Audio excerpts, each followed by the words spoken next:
Assalamualaikum warahmatullahi wabarakatuh, sahabat Airmovie. Di akhir episode sebelumnya, setelah menerima kunjungan Koses yang meminta pertanggungjawaban Osman sebagai pemimpin dari seluruh suku Turki di Anatolia atas penculikan adik perempuannya yaitu Lady Mary, akhirnya Osman pergi ke perkemahan Turgut Bey dengan pasukannya. Sesampainya di sana, Osman memanggil nama Turgut dan ingin mengetahui siapakah Alpen pemberani itu. Kemudian yang saat itu Turgut juga sedang berada di sana, dia menjawab panggilannya dengan mengatakan, "Ya, ini aku. Siapa yang memanggilku?" Masih berada di atas kudanya, Osman menjawab, "Osman Bey, seorang Kai Bey, putra Ertugrul Gazi." Mendengar nama ini, Turgut dan seluruh sukunya saling menatap, kemudian memerintahkan pasukannya untuk minggir dan memberikan jalan untuk Osman. Dengan mengucapkan salam, Osman berkata, "Gadis yang kau culik, Lady Mary, kakaknya, Tekfur Harmankaya, Mikhail Koses datang kepadaku.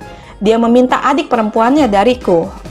Mendengar ini, Turgut mengatakan, "Osman Bey, kami tahu reputasi keberanian dan kekuatanmu dengan sangat baik.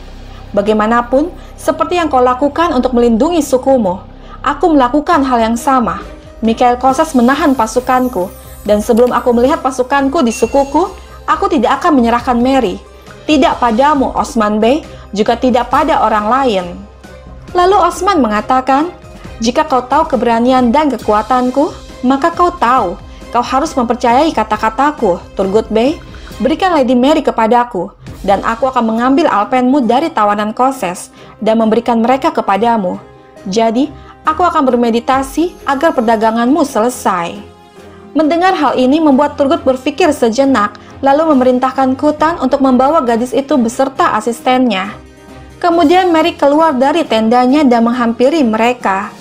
Lalu Turgut mengatakan, "Osman Bey akan membawamu pada kakakmu, Koses. Tapi katakan padanya, dia dan aku akan menyelesaikan skor suatu hari nanti." Mendengar hal ini dengan penuh kesombongan, Mary mengatakan, "Ketika hari itu tiba, aku akan berada di sana untuk melihat." Lalu Turgut mengatakan, "Pergilah sekarang." Kemudian Osman berkata, "Kau melakukan hal yang benar." Dan saat Osman hendak pergi, seketika Turgut memanggilnya dengan mengatakan, "Osman Bey, aku ingin mengenalmu seperti aku mengenalmu sebelum kita bertemu, seorang pria dari kata-katanya." Mendengar ini Osman berbalik lalu mengatakan, "Jangan khawatir. Kami tahu, kau seperti diri kami sendiri. Kau dapat mengenal kami sesukamu, dan pasukan Alpenmu akan ada di sini sesegera mungkin."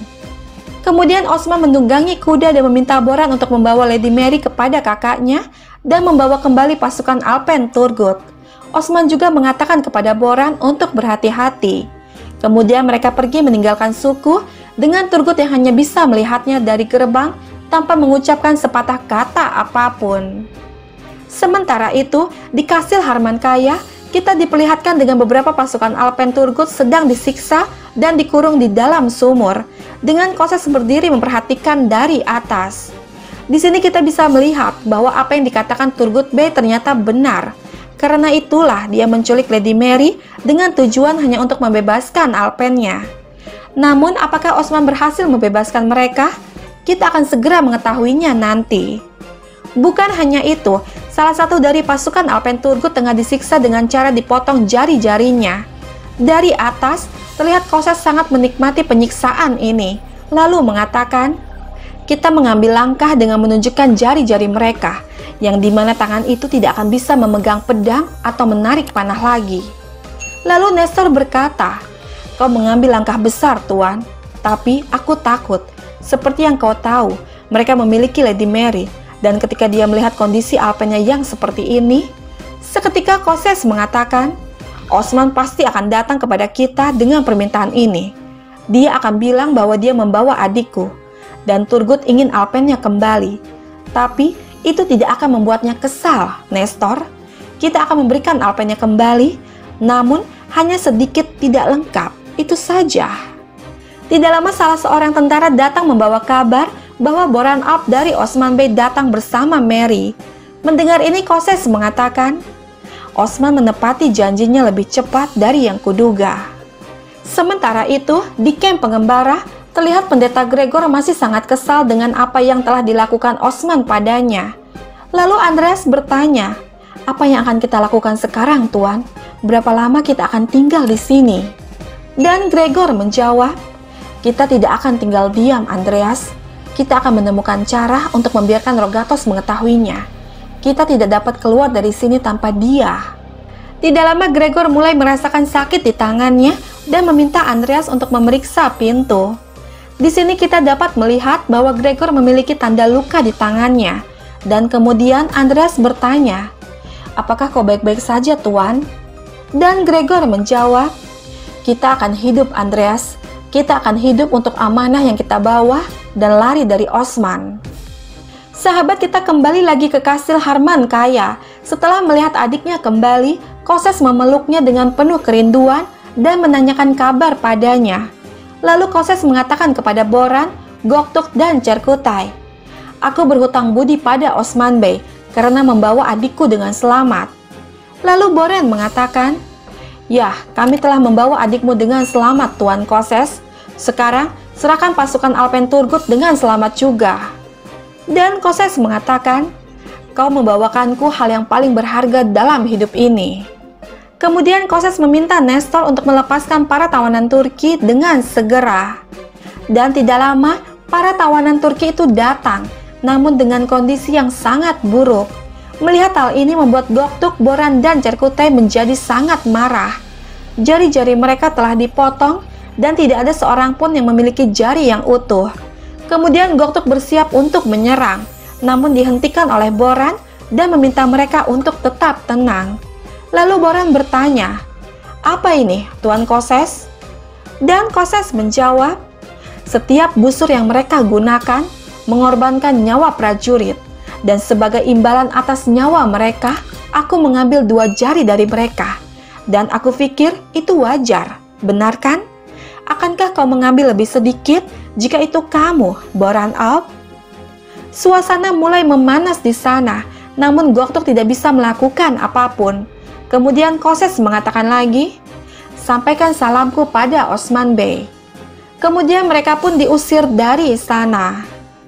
Sementara itu, di kamp pengembara, terlihat Malhun sedang berbicara dengan Selcan Hatun. Lalu Selcan mengatakan, "Aku ingat masa lalu. Kami akan menunjukkan upaya besar untuk merajut karpet bersama Ibu Haime. Kemiskinan di satu sisi dan musuh di sisi lain. Tetapi orang Turki selalu memiliki musuh. Lihat, kita memiliki suku besar sekarang. Alhamdulillah, mata ini untuk melihat Orhan dan semoga Allah mengizinkanku untuk membesarkannya, putriku. Semoga Allah menjadikannya manusia seperti nenek moyangnya. Amin. Katakan padaku, di mana Orhan dan bagaimana dia?" Dan Malhun menjawab, "Dia baik-baik saja. Aku telah menidurkannya dan sekarang dia tertidur pulas." Kemudian Selcan mengatakan, "Pria yang akan menjadi seorang bey bisa dilihat dari masa kecilnya. Putri cantikku, terima kasih kepada Allah. Dia memberi kita seorang anak yang akan melanjutkan garis keturunan kita. Insya Allah, kamu akan memiliki banyak anak." Dan Malhun mengatakan, "Insya Allah." Selcan Hatun, aku ingin tahu tentang sesuatu. Kau melihat banyak hal dan menahan banyak hal. Aku khawatir tentang ini ketika aku hamil Orhan. Aku selalu bertanya-tanya, apakah itu perempuan atau laki-laki? Kemudian Selcan mengatakan, "Putriku, orang tua bilang bahwa jika perutmu itu tinggi, itu berarti perempuan. Namun jika ke bawah, maka itu laki-laki." Dan Malhun mengatakan, "Kau benar, Ibu, perutku rendah." Lalu Selcan mengatakan, "Mereka bilang seperti itu, tetapi aku pikir bahwa itu tidak selalu benar. Dan mereka juga bilang, jika kau ingin memakan yang manis, maka itu laki-laki. Tapi jika kau ingin memakan yang asam, maka itu perempuan." Kemudian mereka pun tersenyum. Tidak lama Bala datang memasuki tenda. Dengan mengucapkan salam, Bala berkata, "Aku mengunjungi ayahku." Lalu Selcan mengatakan, "Semoga dia baik-baik saja." Kemudian Malhun berkata, "Aku mengunjungi tendamu. Aku khawatir ketika aku tidak bisa menemukanmu?" Dan Bala menjawab, "Semoga itu baik." Sahabat, di sini kita dapat melihat bahwa Bala memiliki kecurigaan terhadap Malhun. Kemudian Salca mencoba untuk menengahi suasana dengan mengatakan, "Para bey berkelahi dan Hatun ada di tenda. Aku menyingkirkan semua masalahku setelah melihat kalian berdua berbicara satu sama lain. Terima kasih kepada Allah. Osman adalah harapan Turkmenistan. Dan agar harapan ini abadi, dia harus memiliki keluarga yang bahagia. Kalian tidak boleh membentuk garis depan di tendanya ketika dia bertarung melawan musuh di medan perang." Kata-kata Ibu Selcan ini tidak membuat kalian marah, ya kan? Bahkan, jika kalian mengangkat alis kalian, mereka akan mengatakan bahwa kalian sedang bertarung. Jika mereka melihat kalian tidak bahagia, mereka akan membicarakannya. Dengan demikian, kalian akan saling melindungi. Jaga rahasia kalian dan jadilah saudara. Dan mereka mengatakan, "Evalah." Kemudian Selcan pun pergi meninggalkan tenda. Lalu Malhun bertanya kepada Bala, "Bala, apakah kau hamil?" Seketika Bala kaget dan bertanya, "Apa? Bagaimana kau tahu?" Lalu Malhun bertanya, "Jadi, itu benar?" Namun Bala berbalik tanya, "Siapa yang memberitahumu?" Dan Malhun menjawab, "Oh, aku bermimpi. Kamu menggendong bayi lucu di tanganmu. Katakan padaku, apakah mimpiku menjadi kenyataan?" Namun Bala hanya tersenyum.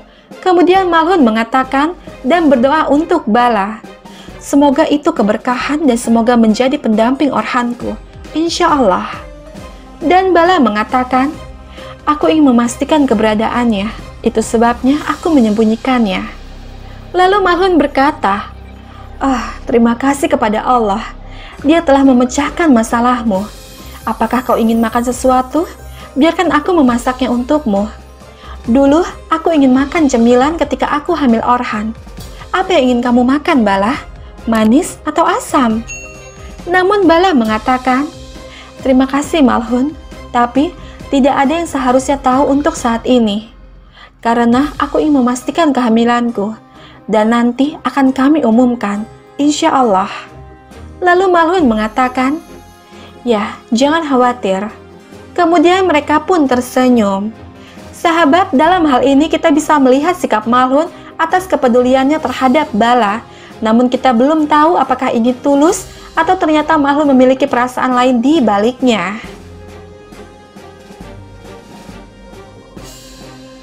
Sahabat, bergabunglah terus bersama kami untuk mengetahui kisah selanjutnya.